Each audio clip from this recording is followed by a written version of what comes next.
YouTube channel SK study point पे आज आप लोगों के लिए सीटेट का है जो सामाजिक विज्ञान का जो 60 नंबर का क्वेश्चन पूछा जाता है उसी का हम लेकर प्रश्न आए हैं। तो आप लोग बने रहे हमारे साथ क्योंकि अगले महीना 7 जुलाई को है आपका एग्जाम प्रस्तावित है।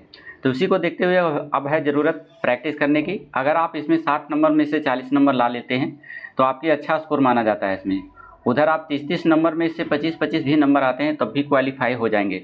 लेकिन इसमें है बहुत बड़ी मायने रखता है ये 60 नंबर का आपका सामाजिक अध्ययन। तो चलिए देर ना करते इसको प्रैक्टिस लगाते हैं। और यह जो है पिछले साल का पूछा हुआ क्वेश्चन है। चलिए देखिए, पहला क्वेश्चन आपका है कि चोल मंदिर धार्मिक सामाजिक एवं सांस्कृतिक जीवन के केंद्र थे। और बी कह रहा है, ये तो सही बता रहा है कि चोल काल में जो था धार्मिक सामाजिक एवं सांस्कृतिक जीवन के केंद्र था, बिल्कुल सही है। और दूसरा नंबर कथन में कहा जा रहा है कि चोल कांस्य प्रतिमाएं देवी देवताओं की थी पर कुछ प्रतिमाएं जो थी भक्तों की थी। ये ऐसी बात नहीं है, भक्तों की कोई प्रतिमा नहीं थी। यानी चोल कांस्य प्रतिमाएं देवी देवताओं की थी, मतलब आधा बात सत्य बोला जा रहा है इसमें और आधा बात गलत। तो ए और बी दोनों सत्य है, लेकिन बी जो है सही स्पष्टीकरण नहीं करता है ए का, इसीलिए ऑप्शन नंबर आपका बी हो जाएगा। चलिए दूसरा क्वेश्चन है आपका 32 नंबर में कथन करके दिया हुआ है, दिल्ली के सुल्तानों के समय तवारीख के लेखकों ने जन्मसिद्ध अधिकार और लिंग भेद पर आधारित आदर्श समाज व्यवस्था बनाए रखने के लिए सलाह दी थी। ये बिल्कुल सही है, दिल्ली के सुल्तान ऐसा किया था।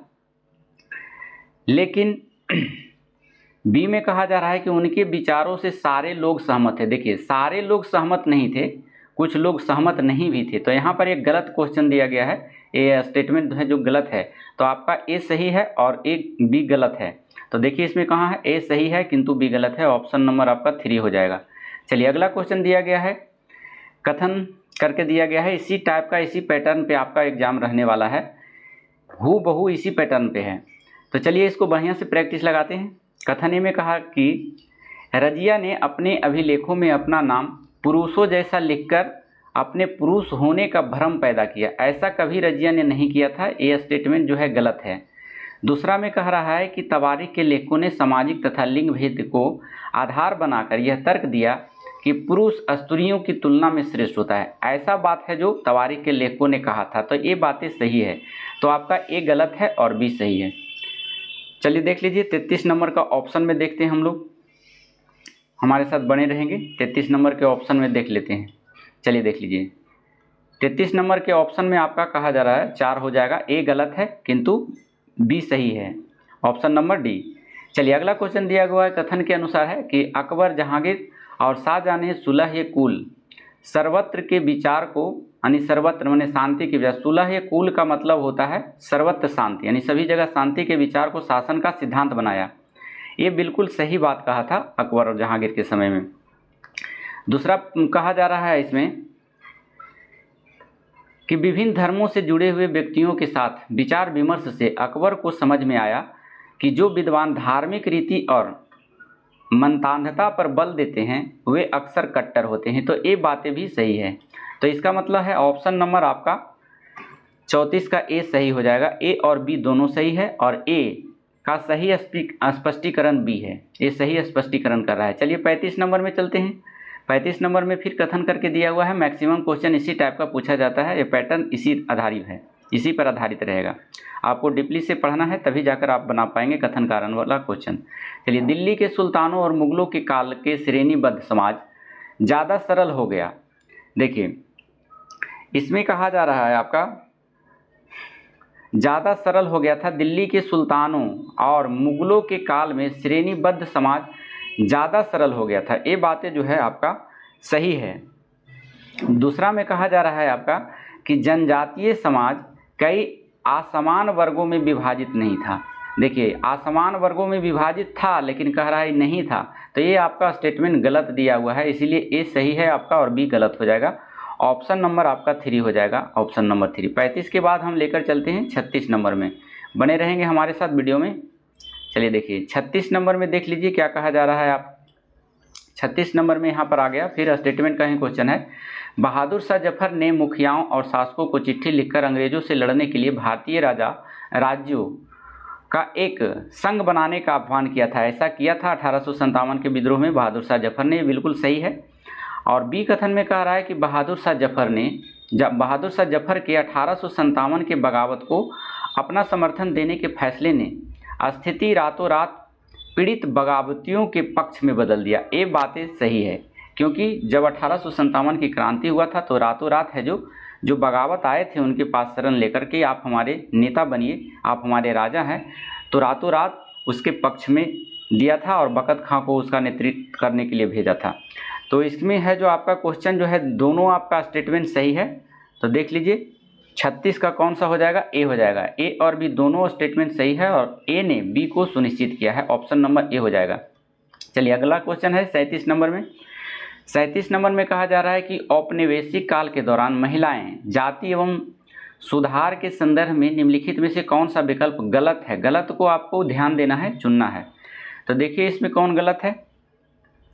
इसमें हो जाएगा कि विद्यासागर ने विधवा पुनर्विवाह का सुझाव दिया था, ये बिल्कुल सही है। प्रार्थना समाज ने केवल हिंदू ग्रंथों पर विचार विमर्श किया, ये गलत है आपका। ये क्या है आपका, गलत है और गलत को ही चुनना है।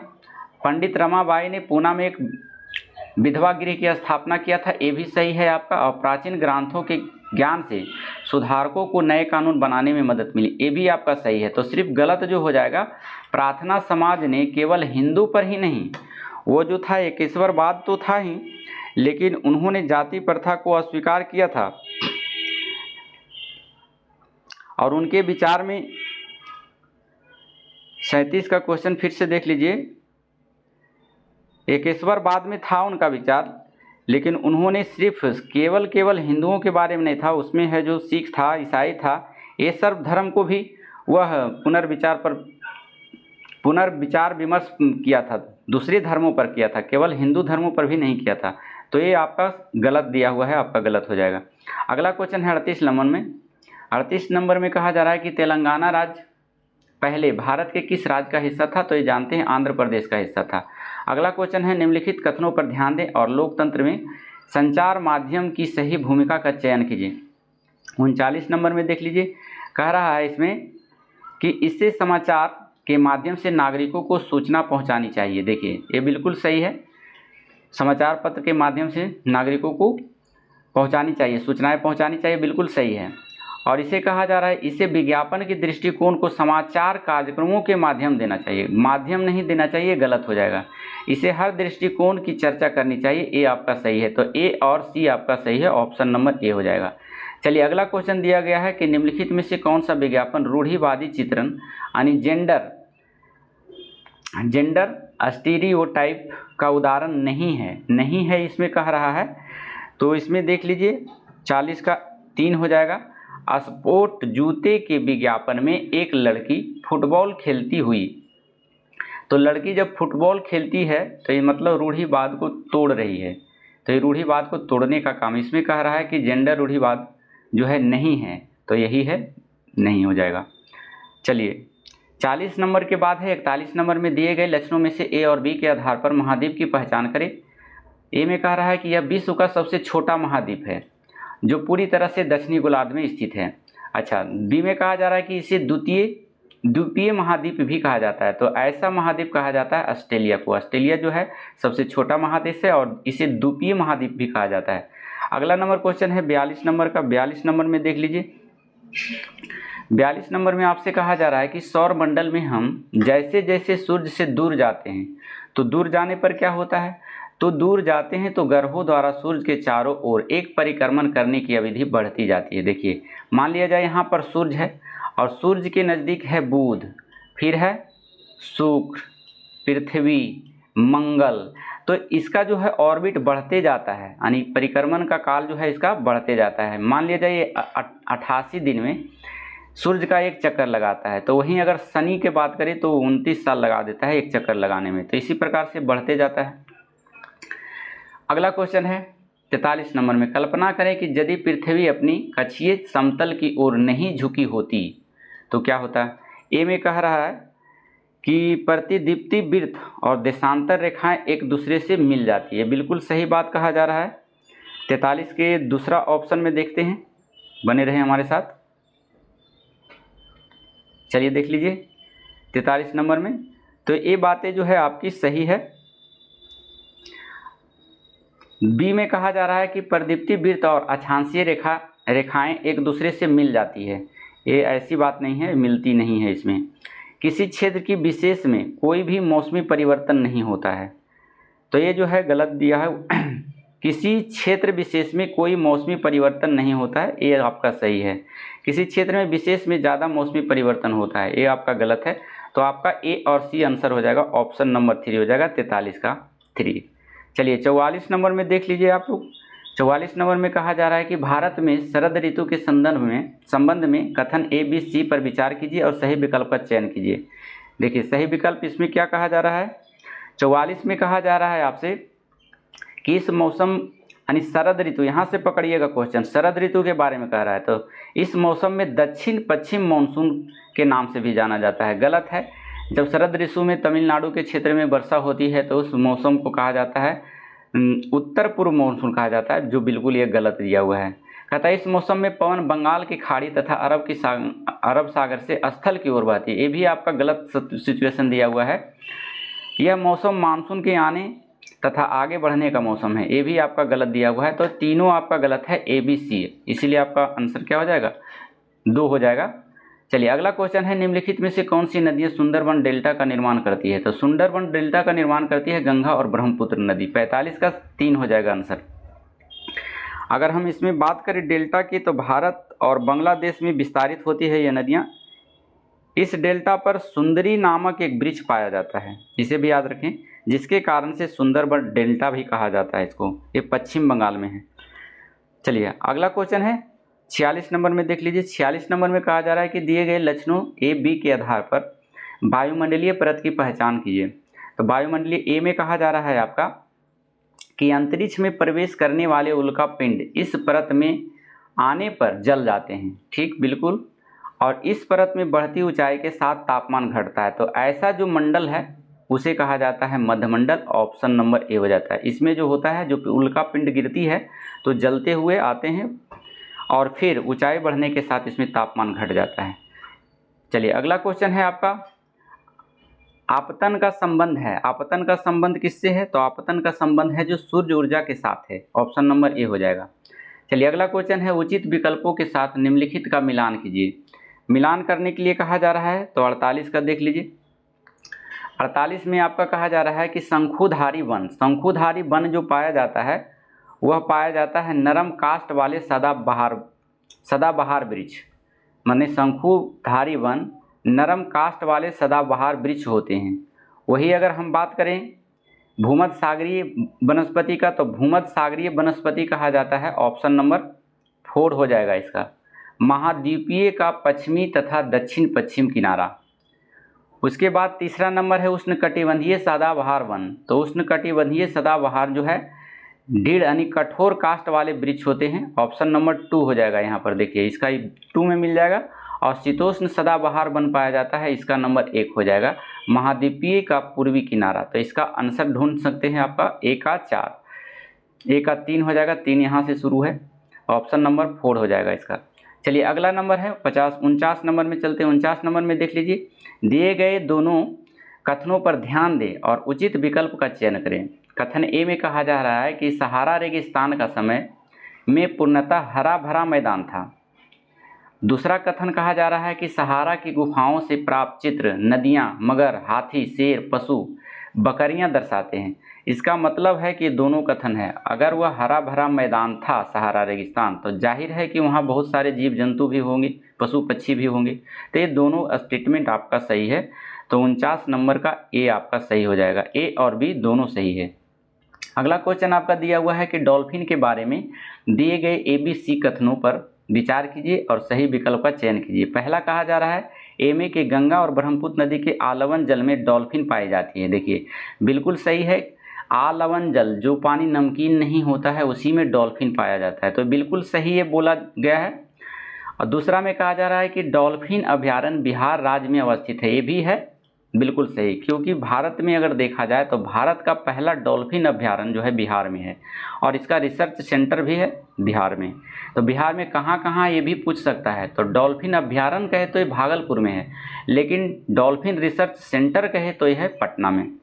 चलिए, डॉल्फिन की उपस्थिति से जल की शुद्धता का पता चलता है, ये भी बिल्कुल सही है, यानी तीनों ऑप्शन आपका जो है सही है, ए बी सी, क्योंकि डॉल्फिन जब भी रहती है तो शुद्ध जल में रहती है। तो ये तीनों ऑप्शन आपका सही है, आपका तीनों ऑप्शन नंबर 3 हो जाएगा 50 का। अगला क्वेश्चन है, इसमें आपका देखिए डॉल्फिन का कभी कभी पूछ देता है कि इसका वैज्ञानिक नाम बताइए। प्लेनिस्टा गंगोरिका इसको है कहा जाता है ना। अगला क्वेश्चन है 51 नंबर में। 51 नंबर में देख लीजिए क्या कहा जा रहा है। 51 नंबर में बने रहेंगे हमारे साथ। 51 नंबर में कहा जा रहा है कि बायोगैस अनिवार्य रूप से निम्न में से किन का मिश्रण है। तो बायोगैस जो मिश्रण होता है मिथेन और कार्बन डाइऑक्साइड का मिश्रण है, ऑप्शन नंबर 3 हो जाएगा। मिथेन की बात करें तो मिथेन का जो है 55 से लेकर 75%, जबकि कार्बन डाइऑक्साइड जो होता है वो 25 से लेकर 50% तक पाया जाता है। अगला क्वेश्चन है 52 नंबर में। 52 नंबर में कहा जा रहा है कि संसाधन के बारे में कथन ए और बी पर विचार करें और सही उत्तर का चयन करें। तो देख लीजिए इसमें जो है सभी संसाधनों का आर्थिक मूल्य होता है। देखिए सभी संसाधन का आर्थिक मूल्य नहीं होता है, ये गलत है। बी में कहा जा रहा है कि समय और प्रौद्योगिकी दो महत्वपूर्ण कारक है जो पदार्थों को संसाधन में परिवर्तित कर सकते हैं। तो ये आपका सही है, तो ये का ए गलत है और बी सही है, ऑप्शन नंबर 3 हो जाएगा। अगला क्वेश्चन देख लीजिए, निम्न में से ऊर्जा के परंपरागत स्रोत के समूह की पहचान कीजिए। परंपरागत स्रोत कहा जाता है खनिज तेल, प्राकृतिक गैस और ईंधन को, ये परंपरागत स्रोत होता है। तो 53 नंबर का जान लिए, इसमें विद्युत ऊर्जा भी शामिल है। अगला क्वेश्चन 54 नंबर में, इसको है मैच करने वाला दिया है, आप लोग मैच कर सकते हैं इसको। देखिए विकास व सहयोग का स्तर, तो विकास और सहयोग का स्तर जो होता है वो आपका है, यहाँ से मिला सकते हैं विकास और सहयोग, ये सीधा सीधी दिया गया है। एक वास्तविक और संभाव्य है। उद्गम होता है कहाँ पर, उद्गम होता है आपका जैव और अजैव में, जबकि वितरण यानी बांटते कहाँ है, तो बांटते हैं सब जगह पर और स्थान पर, तो सर्वव्यापक और स्थानीय। और भंडार कहाँ करते हैं, भंडार करते हैं जो नया चीज़ होता है उसको, और जो नया चीज़ नहीं होता है उसको, इन दोनों को भंडारण किया जाता है, नवीनकरणीय और अनवीनकरणीय। तो ऑप्शन नंबर देख लीजिए 3 इसका सटीक आंसर है, ऑप्शन नंबर 3 हो जाएगा। अगला क्वेश्चन है आपका 55 नंबर में, देख लीजिए कथन में ये में कहा जाए कि लगभग 12,000 साल पहले भारत में कई क्षेत्रों में गर्मी के बढ़ने के कारण घास वाले मैदान बनने लगे। ठीक, ये बात सही है। और हिरन, बरहसिंगा, बकरी, भेड़ और मवेशी जैसे जानवरों की संख्या बढ़ी। तो ये दोनों बातें सही है, जहाँ पर घास वाले मैदान होंगे तो वहाँ पर ये सब बकरियाँ, शाकाहारी जानवर होंगे ही होंगे। तो इसका 55 का ऑप्शन दोनों आपका सही है, तो 55 का आंसर आपका ए हो जाएगा। ए और बी दोनों सही है तथा ए का कारण भी है। चलिए अगला क्वेश्चन है 56 नंबर में, पुरास्थलों के संदर्भ में निम्नलिखित में से कौन सा कथन सही है। सही के बारे में फिर से आ गया क्वेश्चन, इसी टाइप का आपका पैटर्न रहेगा। पुरास्थलों के संदर्भ में पूछ रहा है, तो देख लीजिए इसमें कहा जा रहा है कि वह स्थान जहाँ पर वस्तुओं के अवशेष मिलते हैं उसी को पुरास्थल कहते हैं। बिल्कुल सही जवाब दिया है इसने। और ये केवल ज़मीन के ऊपर पाए जाते हैं, गलत है। ये केवल ज़मीन के अंदर पाए जाते हैं, गलत। ये भी दिया है ज़मीन के अंदर पुरास्थल नहीं होते। ये समुद्र और नदी के तल में कभी नहीं पाए जाते हैं, पाए जाते हैं, ये भी आपका गलत दिया है। पाए जाते हैं लेकिन कह रहा है नहीं पाए जाते हैं। तो ये आपका जो है आपका पुरास्थल से संबंधित ए वाला स्टेटमेंट आपका सही है, ऑप्शन नंबर 3 हो जाएगा। चलिए अगला क्वेश्चन है, हड़प्पा सभ्यता के लोग बनाते थे, क्या बनाते थे। तो ये पत्थर की मुहरें बनाते थे और सोने के बर्तन बनाते थे, ये दोनों है। क्योंकि पीले रंग से डिजाइन किए गए पात्र, धूसर रंग से था, पीला रंग का प्रयोग नहीं हुआ था। लोहे से बनी तलियां, लोहे का प्रयोग जो है हड़प्पा में नहीं हुआ था। तो ये दोनों कथन है जो आपका गलत है, ए और डी सही है, ऑप्शन नंबर डी हो जाएगा। चलिए 57 नंबर का यानी 4 हो जाएगा इसका आंसर। डी का मतलब 4 आप लोग समझ लीजिएगा, 1 2 3 करके देता है इसमें, इसी प्रकार से आपका वहाँ भी ऑप्शन रहने वाला है। चलिए 4 नंबर हो जाएगा इसका। चलिए अगला क्वेश्चन आपसे है 58 नंबर में। 58 नंबर में देख लीजिए क्या कहा जा रहा है आपसे। 58 नंबर में आपसे पूछा जा रहा है, देखिए 58 नंबर में हम चल रहे थे, यहाँ पर है एक महापात्र, कब्र में 2 कंकाले के अवशेष थे, इन दोनों में से महिला के कंकाल का अनुमान लगाने हेतु देखना होगा। देखिए एक महापात्र कब्र में जो था 2 कंकाल था, और ये इन दोनों में से महिला के कंकाल कौन है, आपको अनुमान लगाकर बताना है। तो देखिए हड्डियों की संरचना से आप जान सकते हैं, हड्डियों की संरचना से जान सकते हैं। और दूसरी बात है कि वह कंकालों के आकार को, ये दोनों से आपको पता चल जाएगा कि कौन महिला का कंकाल है। जबकि यहाँ पर कंकालों के साथ अगर देखा जाए खाना पकाने, तो खाना पुरुष भी पका सकते हैं, ऐसी कोई बात नहीं। आभूषण जो है पुरुष भी पहनते थे उस समय। तो ये आपका सटीक आंसर है ए और सी। ऑप्शन नंबर क्या हो जाएगा, 58 का ए हो जाएगा। चलिए अगला क्वेश्चन दिया हुआ है 59 नंबर में। 59 नंबर में कहा जा रहा है आपसे कि प्रारंभिक काल से शुरू करके आरोही क्रम में निम्नलिखित को सजाएं। तो सजाने के लिए बोल रहा है।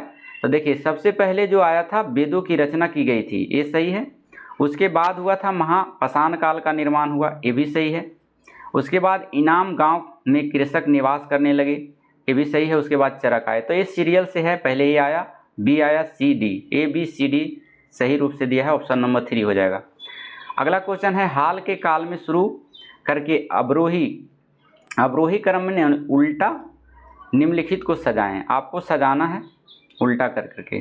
तो देख लीजिए आपका उल्टा करके सजाया गया है 60 नंबर का। तो 60 नंबर का देख लीजिए यहाँ पर क्या हो जाएगा, पहले लोहे का प्रयोग में बढ़ोतरी हुआ, नगर आहत सिक्के बनाए गए, ये बिल्कुल सही, पहले ये हो जाएगा। फिर उपमहाद्वीपीय में लोहे का प्रयोग की शुरुआत हुआ, फिर ये हो जाएगा।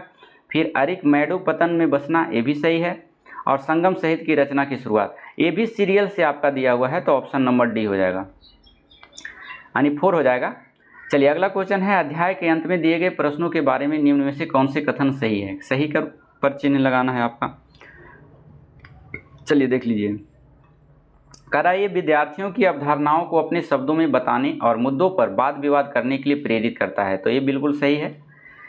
प्रोजेक्ट कार्य की तुलना और विभेद करना अध्याय के अंत में दिए गए प्रश्नों का प्रकार है, ये भी सही है आपका। और कहा जा रहा है कि ये अधिगमकर्ताओं में कक्षा में पहले पढ़ाई गई अवधारणाओं को समझ विस्तृत करता है। तो ये भी आपका सही है। तो 61 का 3 हो जाएगा। ए और बी और सी तीनों सही है आपका। अगला क्वेश्चन है सामाजिक और राजनीतिक जीवन की पाठ्य पुस्तकें में क्या है, पाठ्य पुस्तकें में। तो 62 का देख लीजिए, सामाजिक और राजनीतिक मुद्दों की परिभाषाएं और विवरण दिया गया है, ये सही है आपका। और उसके बाद है संस्थाओं और प्रक्रियाओं को ऐसे चित्रित किया गया है जैसे कि वे उसी तरह कार्यान्वित हैं जैसे संविधान में उनकी कल्पना की गई है। तो ये भी आपका सही है। और लोगों व क्षेत्रों से जुड़े विभिन्न ठोस उदाहरणों को प्रस्तुत किया गया है। तो ये भी विचार आपका सही है। तीनों इसमें भी सही है। ऑप्शन नंबर 2 हो जाएगा। 62 का 2 हो जाएगा। 63 नंबर में लेके चलते हैं आपको, बने रहिए। देखिए 63 नंबर में कहा जा रहा है कि डॉक्टर अंबेडकर के कोरे गांव जाते हुए अनुभव का वर्णन करते हुए एक शिक्षक पूछते हैं, क्या आपको लगता है कि स्टेशन पर लोगों ने डॉक्टर अंबेडकर और उसके भाइयों के प्रति भेदभाव किया? इस प्रश्न में शिक्षक किस कौशल पर बल दे रहा है? यहाँ से आपका पेडागोजी का क्वेश्चन आ गया, क्योंकि 30 नंबर आपका जो रहेगा वो सिलेबस से रहेगा, 30 नंबर जो रहेगा पेडागोजी रहेगा। तो ये आपका देख लीजिए, यहाँ ये है परिस्थितियों के अनुमान लगाना है। इसको ध्यान से पढ़ने पर आपको समझ में आ जाएगा ऐसा क्यों कहा जा रहा है कि उसकी परिस्थिति के अनुसार अनुमान लगाया जाना। चलिए अगला 63 के बाद 64 नंबर में लेके चलते हैं हम आपको। चलिए देखिए 64 नंबर में कहा जा रहा है आपसे कि बाजार विषय पर परिचय देने के लिए कौन सी शिक्षण शास्त्रीय विधि सर्वोत्तम हो सकती है। तो ये जो सर्वोत्तम हो सकती है ऑप्शन नंबर 2 हो जाएगा। मानचित्र में स्कूल के आसपास के बाजारों को इंगित करना, ये आपका शिक्षा शास्त्रीय विधि का सर्वोत्तम विधि हो सकता है। इसमें कहा यही है ईश्वर की महिमा, इसीलिए दूषित है भीतर, दूषित है काया भीतर से, इसमें कोई भ्रम न रखना। महारी चोखा का है यह कहना। यानी ये कविता दिया हुआ है और एक शिक्षक के तौर पर आप इस कविता का विश्लेषण और अपने अधिगमकर्ताओं से चर्चा कैसे करेंगे। अधिगमकर्ताओं मतलब होता है जो सीखने वाले आपके पास होते हैं बच्चे, उसी को अधिगमकर्ता, उसको आप कैसे इसको व्याख्यात करेंगे, विश्लेषण करेंगे। तो देख लीजिए इसमें 65 का हो जाएगा आपका 3 हो जाएगा। मानवीय शुद्धता जन्म में निर्धारित होती है, ऐसा इसका भाव निकल कर आता है। अगला क्वेश्चन है सामाजिक विज्ञान की पाठ चर्चा। उच्च प्राथमिक स्तर पर केंद्रित रहती है। किस पर केंद्रित रहता है स्टेटमेंट करके दिया हुआ है 66 का, देख लीजिए। ये पृथ्वी के जीवन के आवास के रूप में समझ बनाना, ये सही है आपका। अपने क्षेत्र, राज्य और देश का अध्ययन करना, ये भी सही है। और भारत के अतीत और सामयिक विकास का अध्ययन करना, ये भी आपका सही है। तो तीनों आपका सही होगा। 66 का ये हो जाएगा ABC 1। चलिए अगला है, ग्लोब पर प्रकाश स्रोत का इस्तेमाल करके एक शिक्षक निम्न में से किन अवधारणाओं को दर्शा सकता है।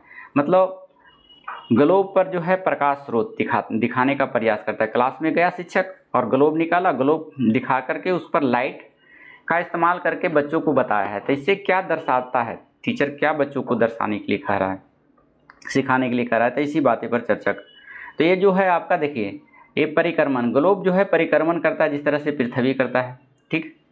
दूसरी बातें हैं इसमें बी में, दिन रात, परिक्रमण के कारण दिन रात भी होता है पृथ्वी के, और मौसमी परिवर्तन भी होता है ना। तो ये आपका तीनों आंसर आपका सही हो जाएगा A, B और C। वर्षा वितरण नहीं होता है, ये उस पर ग्लोब पर नहीं दर्शाया जाता। ऑप्शन नंबर 3 हो जाएगा इसका। चलिए अगला क्वेश्चन दिया गया है कि एक शिक्षक के तौर पर आप इतिहास को लोहा बनाने वाले और फैक्ट्री मालिक विषय पर चर्चा करते समय भूगोल की पाठ्य पुस्तक के किस अध्याय के साथ इसका अंतर संबंध स्थापित कर सकते हैं। तो देखिए, लोहा बनाने वाले फैक्ट्री के बारे में कहा जाता है। ये खनिज संसाधन भी है, इसके साथ साथ उद्योग भी है, और साथ में यह ऊर्जा संसाधन भी है। ये सब हमारे पृथ्वी के अंदर नहीं पाया जाता है। ये वाला नहीं होगा, बाकी तीनों ऑप्शन आपका सटीक आंसर है। ऑप्शन नंबर 3 हो जाएगा।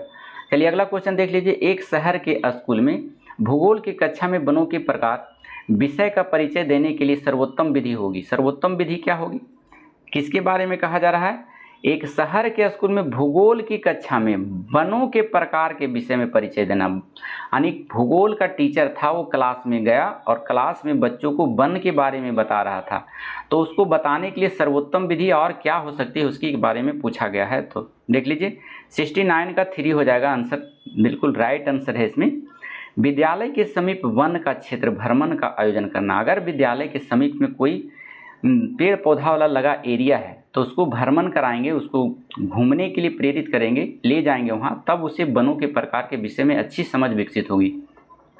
चलिए अगला क्वेश्चन है 70 नंबर में चलते हैं। 70 नंबर में आपसे कहा जा रहा है कि भूकंप पर चर्चा के दौरान व्यवहारिक कौशल अधिगमकर्ताओं में विकसित करने हेतु शिक्षक को बल देना चाहिए।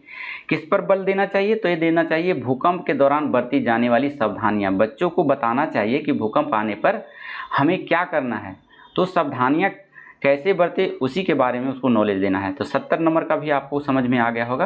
71 नंबर में लेके चलते हैं, हमारे साथ जुड़े रहिएगा आप लोग।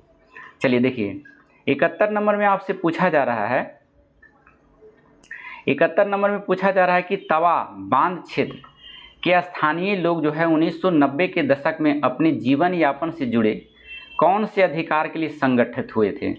अब पहले देखिए 1990 के दशक में तवा बांध, अगर तवा बांध आपको याद है तो ये मध्य प्रदेश में है, तो आसानी से बना सकते हैं। बांध जहाँ पर रहेगा वो मछली पकड़ने के अधिकार के लिए संगठित हुए थे। ऑप्शन नंबर 4 हो जाएगा, 71 का 4 हो जाएगा। चलिए अगला क्वेश्चन है 72 नंबर में। 72 नंबर में कहा जा रहा है कि निम्नलिखित में से कौन सी व्याख्या विविधता का उचित प्रतीक है।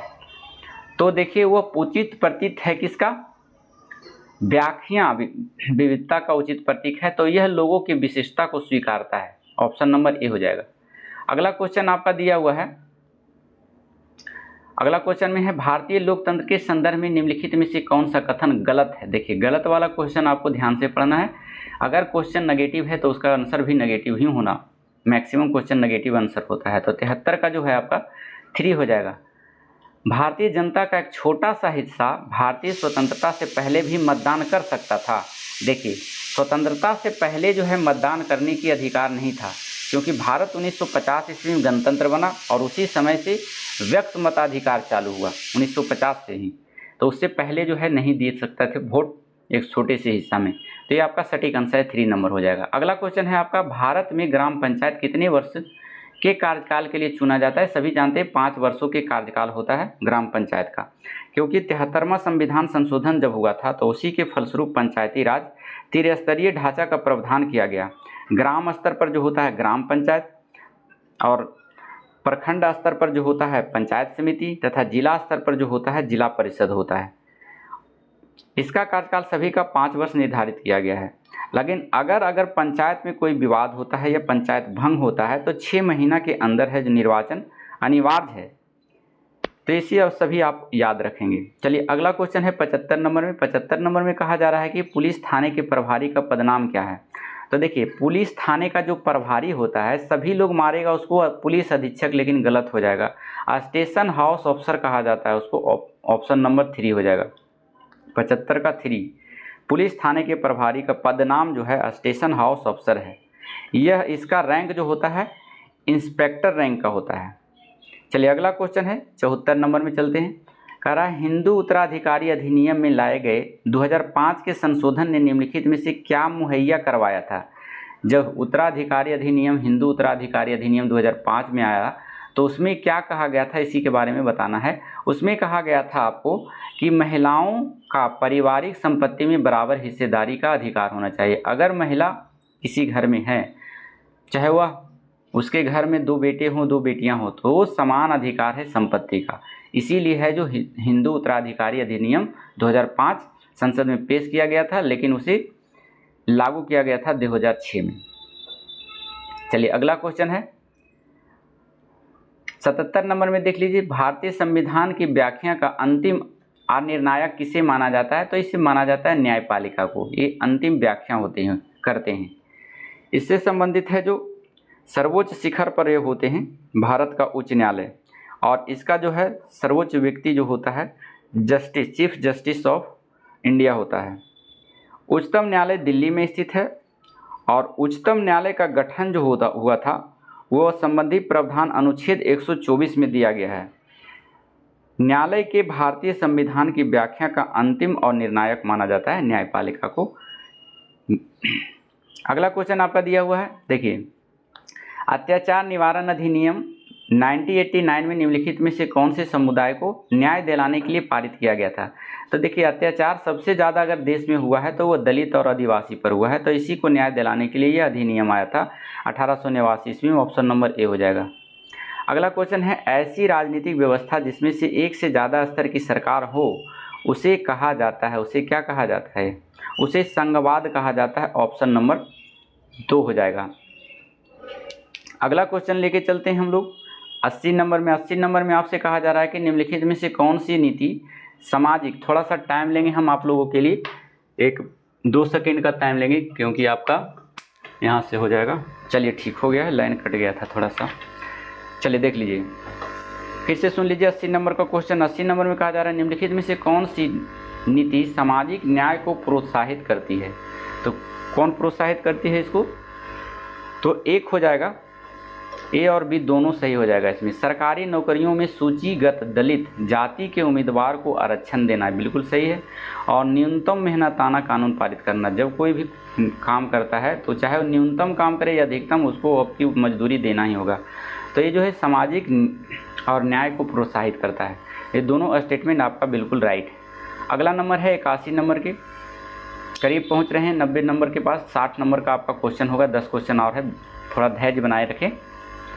चलिए देख लीजिए, अगला क्वेश्चन आपका दिया हुआ है कि नई दिल्ली की वस्तु शैली की चर्चा में एक शिक्षक को केंद्रित करना चाहिए। क्या केंद्रित करना चाहिए, तो ऑप्शन नंबर 2 आपका सही आंसर है। इसमें कैसे यह ब्रिटिश महत्ता और विस्मय का भाव पैदा करता है, ये आपका है जो इस पर आपको केंद्रित करना होगा वस्तु शैली में। अगला क्वेश्चन है इतिहास शिक्षण का उद्देश्य केंद्रित होना चाहिए। किस पर केंद्रित होना चाहिए, तो ये आपका आंसर हो जाएगा ए, उन मुद्दों की पहचान करना जो वर्तमान में भी प्रासंगिक है। अगला क्वेश्चन है आपका समसामयिक मुद्दों को सामाजिक विज्ञान की कक्षा में ले जाने का क्या उद्देश्य होना चाहिए। तो 83 नंबर का देख लीजिए, इसमें आपका स्टेटमेंट है। तो ये हो जाएगा आपका देश से जुड़े मुद्दे के प्रति रुचि को बढ़ावा देना, बिल्कुल सही है। ये विश्लेषण और आलोचनात्मक मूल्यांकन करने का कौशल विकसित करना। देखिए आलोचनात्मक कौशल विकसित नहीं करना है, इसमें आपका गलत है, ये नेगेटिव है, बातें बोला जा रहा है, तो आपका ये गलत है। चलिए उसके बाद है आपका सी में देखते हैं सनसनीखेज खबर मुहैया कराकर विषय के प्रति रुचि पैदा करना। ये भी आपका सही है, रुचि पैदा करना चाहिए। और आपका डी में दिया गया है कि विद्यालय परिषद के अधिगम और विद्यालय के बाहर कि दुनिया को जोड़ने में अधिगमकर्ता की मदद करना चाहिए। ए भी आपका सही है। तो ए, सी और डी, ए सी डी आपका ए में दिया हुआ है, सही आंसर है। अगला क्वेश्चन आपका दिया गया है 84 नंबर में, सामाजिक विज्ञान की कक्षा में समानता पर चर्चा करते समय उद्देश्य होना चाहिए। क्या उद्देश्य होना चाहिए? तो 84 का देख लीजिए। 84 का आपका जो है यहाँ स्टेटमेंट दिया है, तो आपका देख लिया, अधिगमकर्ताओं के साथ गरिमा से जुड़े मुद्दों को संबोधित करना चाहिए। ये जो है समता के अधिकार में आता है, इसका उद्देश्य है, ये बिल्कुल सही है। सभी का सम्मान करने के लिए प्रति अधिगमकर्ताओं को संवेदनशील बनाना, ये भी सही है, क्योंकि भारत की संस्कृति ऐसा है कि यहाँ की संस्कृति कहता है कि चाहे जिस समुदाय या धर्म के व्यक्ति हो, हर व्यक्ति हर धर्म के लोगों को सम्मान करना चाहिए। चलिए अगला है 84 का आपका बी, सी में देखते हैं। सी में कहा जा रहा है कि संविधान में परिलक्षित मूल्यों पर आधारित होना चाहिए। देखिए हाँ, जो भी संविधान को मानने वाले हैं या संविधान फॉलो करते हैं तो उसके जो मूल्य होते हैं उस पर आधारित होना चाहिए। तो हमारा देश में सबसे श्रेष्ठ जो है संविधान है, तो उसी के अनुरूप हम लोग कार्य करेंगे, तो ये भी आपका सही है। यह समझना कि हर तरह का अंतर असमानता की तरफ ले जाता है, असमानता नेगेटिव सेंस देता है, यह क्वेश्चन आपका नहीं होगा आंसर। तो आपका ए, बी, सी हो जाएगा। ऑप्शन नंबर क्या हो जाएगा? 3 हो जाएगा, आपका सटीक आंसर हो जाएगा। देखिए 85 नंबर में चलिए, 85 नंबर में कहा जा रहा है कि कक्षा और समाज में व्याप्त विविधता को संबोधित करने के लिए सामाजिक विज्ञान के शिक्षक को चाहिए कि, क्या चाहिए सामाजिक विज्ञान के शिक्षक? तो सामाजिक विज्ञान के शिक्षक को देख लीजिए, इसमें चलिए देख लीजिए, विभिन्न संस्कृतियों से जुड़े उदाहरणों की चर्चा कक्षा की चर्चा में शामिल करना चाहिए। बिल्कुल सही है। देखिए जितने भी हमारे स्कूल में बच्चे पढ़ते हैं वो अलग अलग समुदाय, अलग अलग संस्कृति के आते हैं, तो उनके संस्कृतियों को कक्षा में चर्चा में शामिल करें, ये अच्छा है, यह सटीक आंसर है। दूसरा में कह रहा है केवल उन्हीं उदाहरणों को लेना जो अधिकांश बहुमत के लिए प्रासंगिक हो। देखिए बहुमत के लिए प्रासंगिक नहीं है, ये कथन गलत दिया हुआ है, तो ये आपका सही है, बी गलत है। तो 85 का आंसर देख लीजिएगा। अभी और दिया गया है इसमें स्टेटमेंट, चलिए देखिए इसमें और स्टेटमेंट है, चलिए देख लीजिए, यहाँ पर थोड़ा सा टाइम लेंगे। तो बी गलत आपका हो गया था। तीसरा स्टेटमेंट अभी बाकी है, देख लीजिए, अपने व्यक्तिगत अनुभवों को कक्षा में साझा करने के लिए विद्यार्थियों को प्रेरित करना। देखिए ए भी आपका सही है, तो ए और सी सही है, बी आपका गलत था, ऑप्शन नंबर 3 हो जाएगा। अगला क्वेश्चन है सामाजिक विज्ञान में आकलन को बल देना चाहिए। आकलन को किस पर बल देना चाहिए? तो 86 का हो जाएगा 2, अपने अधिगम को विभिन्न दैनिक परिस्थितियों से जोड़ने की अधिगमकर्ताओं की क्षमता का मूल्यांकन, तो ये आपका सही आंसर हो जाएगा। 87 नंबर में चलिए, द्वितीय स्रोत का उदाहरण है। द्वितीय स्रोत का उदाहरण कौन है? तो देखिए द्वितीय स्रोत का ऑप्शन नंबर 3 हो जाएगा, 87 का 3, सीए बोली द्वारा लिखित an illustrated history of modern India, ये आपका सटीक है, द्वितीय स्रोत के उदाहरण में आते हैं। 88 नंबर में देख लीजिए, यह है औपनिवेशिक भारत में स्त्री शिक्षा पर चर्चा करने के लिए विद्यार्थी निम्न आत्मकथाओं में से किसको संदर्भित कर सकते हैं? तो 88 का आंसर आपका देख लीजिए 4 हो जाएगा, रस सुंदरी देवी कृत अमार जीवन। अगला क्वेश्चन है भूगोल शिक्षण को किन मुद्दों से जुड़े संदर्भ के परिप्रेक्ष्य में विकास करना चाहिए? तो 89 का जो है आपका देख लीजिए, यहाँ पर संसाधन पर भी बल देना चाहिए और फिर विकास और विस्थापन पर, साथ साथ आपका मानव विकास पर, जबकि विविधता एकता से जुड़ी चुनौतियाँ इसमें नहीं होगा। बाकी ए, बी और डी हो जाएगा, ऑप्शन नंबर 2 हो जाएगा, 89 का 2 हो जाएगा। 90 नंबर का है और लास्ट क्वेश्चन है आपका यहाँ से, चलिए देख लीजिए, इसमें कह रहा है कि एक सक्रिय सामाजिक विज्ञान की कक्षा अधिगमकर्ताओं को प्रेरित करती है। किस पर प्रेरित करती है? तो ऑप्शन नंबर 2 हो जाएगा, चुनौतीपूर्ण प्रोजेक्ट में भागीदार बनाना। कहता है, एक बार फिर सुन लीजिए, एक सक्रिय सामाजिक विज्ञान की कक्षा यानी अधिगमकर्ताओं मतलब जो सीखते हैं बच्चे वहाँ पर, तो उसको कैसे प्रेरित करता है? प्रेरित करना है, कैसे करना है? तो चुनौतीपूर्ण प्रोजेक्ट में भागीदार बनाकर एक ऐसा प्रोजेक्ट दे दें ताकि वो सोचे, है ना, उस पर डिस्कस करे, अपना माइंड लगाए, तो ऐसी चीज़ को कहा जाता है चुनौतीपूर्ण प्रोजेक्ट में भागीदार बनाकर आपको उसको सिखा सकते हैं, प्रेरित कर सकते हैं। तो ये आपका जो है क्वेश्चन आपका समाप्त हो चुका है। ये 60 नंबर का आपका पूछा जाता है और हर बार पूछा जाता है। इसी में अगर कम किसी का नंबर आया तो वो डिस्क्वालीफाई हो जाता है। इसको बढ़िया से पढ़ें, अभी 1 महीना टाइम है। हम प्रतिदिन आपके लिए है जो सुबह में 10 बजे तक अपलोड हो जाएगा ये वीडियो, तो आप लोग देखना ना भूलें। कैसा लगा ये हमारा सेट आपको, हमारे कमेंट बॉक्स आपके लिए खाली है, आप हमें सुझाव दे सकते हैं। अगर कोई त्रुटियां हो जाए तो उसमें भी हमें कुछ सुझाव देंगे, क्योंकि सेट है, कहीं कहीं पर हो सके कि हमसे कोई त्रुटि हो जाए तो आप लोग सुझाव देने का प्रयास करेंगे।